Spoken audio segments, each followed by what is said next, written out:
Keith Urban changes a single line on stage, says a name, Maggie, and the internet lights up like a switchboard. Fans freeze frame the clip, zoom in on his mouth, read the comments like tea leaves. Is this just showmanship, or the start of a new chapter that stretches beyond the stage? Tonight we're pulling the camera back. We'll map the moment, the lyrics, the players, and the reactions, and we'll mark clearly where the facts end and the speculation begins. First, the cast. Keith Urban, an arena-tested country headliner whose catalog swings from stadium adrenaline to confessional ballad. Nicole Kidman, Oscar-winning icon, long positioned with Urban as one of the industry's most visibly supportive couples. Maggie Baugh, a rising multi-instrumentalist, guitar, fiddle, vocals, whose videos from the road capture the kinetic, elbows-out chaos of touring life.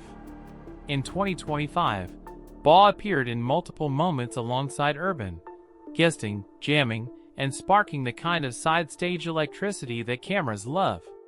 That's the surface.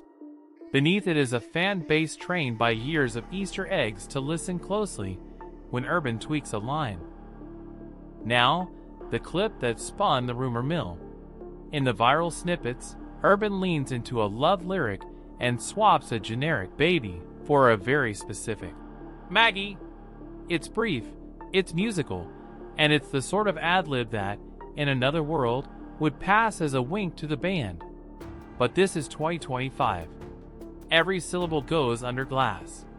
Within hours, entertainment outlets framed it as a lyric change tied to the guitarist standing a few feet away, and fans started building timelines. What did it mean?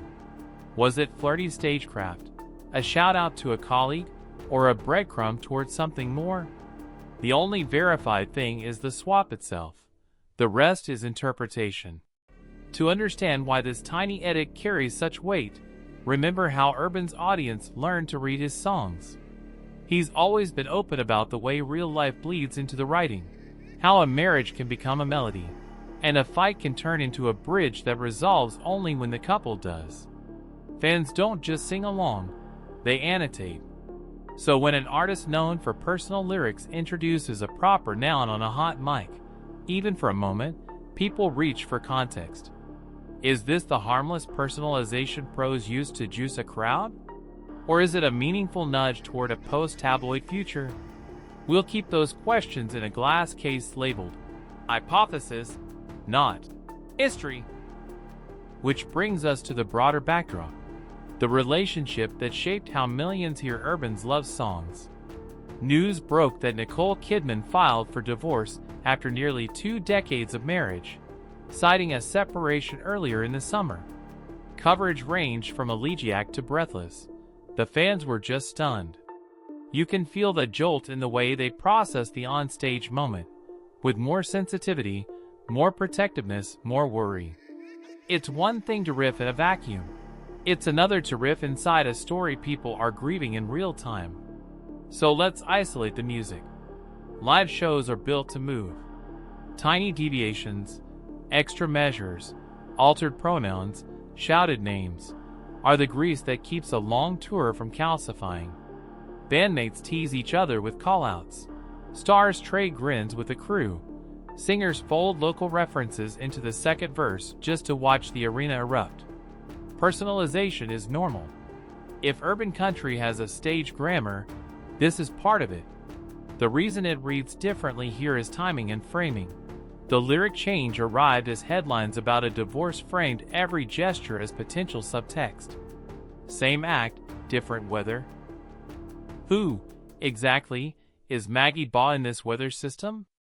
She's a young country musician building a catalog one set at a time, the kind of touring athlete who can double on instruments and still find camera-friendly angles between solos. In the last stretch, she's popped up in clips with Urban, tight harmonies, fast hands, and the kind of stage presence that reads to the rafters.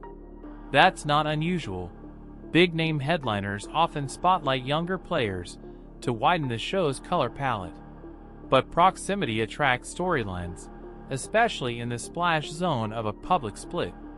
Ball's name therefore became shorthand for the discourse, not because she declared anything, but because a single onstage line made her the noun in the sentence the internet kept rewriting. Let's talk about the lyric at the center of the swirl. Urban's love songs function like cinematic close-ups. The choruses promise shelter, the verses narrate friction. When he sings a vow, fans map it onto his home life. When he cracks a joke, they link it to a tabloid headline. That's not new. It's pop culture literacy in the age of receipts. But if you slow the clip down and strip the comments away, you hear a musician doing something thousands of musicians do every night, bending the line to the moment, sometimes to tickle a bandmate, sometimes to goose the crowd, sometimes because the words change shape in the singer's mouth. The clip doesn't prove romance, it proves craft. Then there's the performance effect, the so-called flirty lean in and the finger point caught on a freeze frame. Here's what working players will tell you. Stage chemistry and life chemistry overlap less than outsiders think. Performers borrow the vocabulary of intimacy to keep a crowd's pulse aligned. Eye contact that lasts one beat longer than a conversation would allow. Smiles turned up to photograph. Bodies angled to frame both faces in the follow spot. It's a job, and the job looks like feeling. When you're standing 3 feet away, you know the difference by the way the room breathes after the downbeat. When you're watching a vertical clip with 2 seconds of context, everything blurs. Okay, but what about the set lists after the filing?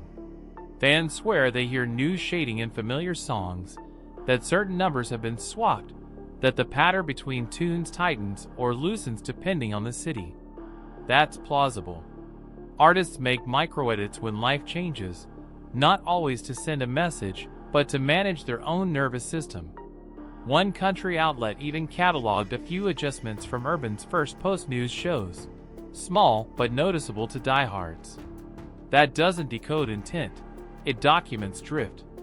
In live music, drift is data. Let's separate the signals. Facts we have. Nicole Kidman filed for divorce. Keith Urban is still on the road. Maggie Baugh has performed with him and posted clips. In at least one performance, Urban changed a lyric to include her name. Everything else, romance claims, end of story pronouncements, happily ever after sketched in comment sections, belongs to the realm of reaction. Reaction isn't useless. It reveals what people fear and hope for. But when you're making sense of pop culture in public, you have to label the jars correctly. Now zoom out to history. Urban's catalog has long contained songs that feel like letters. Fans grew up treating those letters as correspondence from a specific address in Nashville. That trained response, the personal ear, doesn't switch off overnight. So of course a one-word edit lands like a plot twist. But sometimes a wink is just a wink. Sometimes it's an artist keeping the show oxygenated during a personal squall. Sometimes it's both, and the ambiguity is a feature, not a bug, because it lets the audience decide how much to carry home. Where does Maggie Ball land in this? In the most generous reading, as a colleague doing the job at full tilt, catching a moment of spotlight in the crosswind of a bigger narrative, and then waking up the next day to practice, pack, and play the next town. That's the working life. If you become a headline along the way, you manage it, you don't feed it. You let the music do the argument for you. And if you're the headliner, you're doubly careful, because every acknowledgement or denial risks inflaming the wrong part of the story. Silence, in these microstorms, is not always mystery. Sometimes it's maintenance. How are fans responding? The emotional map splits into familiar zones. Shock. Did he really say that? Ship. They're perfect together. Skepticism. This is theater. Go touch grass. All three camps are doing the same thing, trying to turn noise into narrative. And that's human. Pop music gives us a way to rehearse feelings we can't safely stage in our own lives. When a famous couple falters, we test our grief. When a young artist gets pulled into a larger spotlight, we test our protectiveness. When a lyric changes in a live room, we test our appetite for ambiguity. The comment threads aren't just gossip, they're group therapy with bad moderation. What about Kidman? She's moving through the calendar with professional steadiness, red carpet obligations, ambassador roles, selective public appearances, while the news cycle flips her personal life into a soap opera. It's worth remembering the difference between what's filed in court and what gets performed online. The court filing is real. The rest is guesswork until someone on the inside makes a record. That's not a moral lecture. It's a workflow tip for surviving the internet. Start with the document. Weigh the clip lightly. There's also a music business angle we can't ignore. Big tech country thrives on controlled intimacy, convincing 18,000 people that you're singing to them, and one person that you're singing only to them. Personalizing a line to a bandmate is an efficient trick. It strengthens the "we're all in this together" vibe and gives fan cameras a focal point. Is it risky during a public breakup? Absolutely. But risk is a touring nutrient. Without it, shows congeal. With it, you get viral moments. And with viral moments, you get exactly this: interpretation as a spectator sport. If you're looking for a simple verdict, you'll leave disappointed. The cleanest, most defensible reading is also the least dramatic. Lyric personalization plus high-context divorce headlines plus a charismatic colleague on guitar equals a cultural Rorschach test. People will see what their algorithm trained them to see. The good news is that reality tends to harden over time. Either official statements will emerge, or the story will cool into one of those footnotes fans remember as that wild week when a single name lit up the timeline. For now, labeling keeps us honest. So what should you watch for next, if you care about more than the frenzy? 3 things. First, repetition. One ad-lib is a spark. A pattern is a paragraph. Second, framing. If Urban starts introducing the bit with a line about "my bandmate," that's an internal memo to the crowd to treat it as theater. Third, offstage corroboration. Boz and Urban's own posts, tour announcements, and setlist notes matter more than third-party captions. When the principals want to convert rumor into record, they know how. Until then, assume little and enjoy the playing. And because we traffic in both music and meaning here, let's end where we began. A single word sung differently in a crowded room. You don't have to choose between cynic and romantic to hear it correctly. You can hold 2 truths at once. That artists use improvisation to keep their shows alive, and that people in hard seasons sometimes sing braver than they feel. If there's a lesson in this week's microdrama, it's that we're thirsty for signals and terrible at scale. We want a map to the private heart, drawn from a phone screen in row 36. That's not how hearts work. It is how pop culture works. So here's my standing offer to you, the listener who stayed to the credits. Participate with care. Comment with curiosity, not certainty.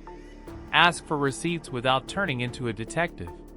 And when a headline tries to turn a band into a love triangle, remember the simpler story that's almost always true. A group of pros just tried to give you a great night out, and on this tour stop at least, the songs won. If something bigger is coming, we'll hear it in a press release, not a pronoun. Your move. Was that lyric change nothing but live show sparkle, or do you hear a deeper signal? Drop your read below. If there's an official update from any of the 3, we'll revisit the story and rescore the timeline. Until then, protect the people, cite the facts, and let the music breathe. That's our breakdown. 1 lyric change, 1,000 takes. Here's what's fact and what's speculation. If Keith, Nicole, or Maggie post an official update, we'll revisit the story. Until then, be kind in the comments and cite your sources. If you like clear, no drama pop culture analysis, tap subscribe, hit the bell, and share this with a friend who loves lib music rabbit holes. I'm your channel name. Thanks for watching, and remember, protect the people, question the headlines, and let the music breathe. See you next time.